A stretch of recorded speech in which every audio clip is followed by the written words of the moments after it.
એક સુંદર મજાનું ગામ હતું. ગામની અંદર એક વ્યક્તિ રહેતો હતો. આ વ્યક્તિ ખૂબ જ ધાર્મિક હતો. એ ભગવાન બુદ્ધની પૂજા કરતો હતો. ભગવાન બુદ્ધને એટલું બધું માને કે એની વાત જ ના પૂછો. બુદ્ધ વિશે એક પણ શબ્દ તેઓ કોઈના મોઢેથી ખોટો ના સાંભળતો. એક દિવસ એવું બને છે કે એક વ્યક્તિ એને પ્રશ્ન કરે છે કે જો તારા દેશ ઉપર કોઈ ચડાઈ કરે તો તું શું કરું?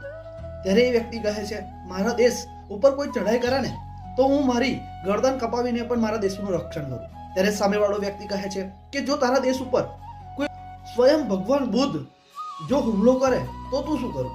પેલો ભક્ત એક પણ ક્ષણનો વિચાર કર્યા વગર બોલે છે કે હું ભલે અત્યારે હું ભગવાન બુદ્ધની પૂજા કરું છું, સેવા કરું છું, પણ જ્યારે મારા દેશની વાત આવશે ને ત્યારે હું ભગવાન બુદ્ધનું પણ માથું કાપી લેવા અચકાવું નહીં. અને આટલી બધી દેશભક્તિ જોઈને પેલો સામેવાળો વ્યક્તિ એ પીગળી જાય છે અને તેને કહે છે કે જો આટલી બધી દેશભક્તિ હોય ને તો જ આ દેશ આગળ આવી શકે. હા મિત્રો, આજે આપણે હિન્દુ, મુસ્લિમ, શીખ, ઈસાઈના નામે લડતા હોય છે, પરંતુ જ્યારે દેશની વાત આવે ને ત્યારે આપણે બધાએ ભારતીય બનવાનું છે, એક બનવાનું છે અને નેક થઈને દુશ્મનો સામે લડવાનું છે. રાધે રાધે.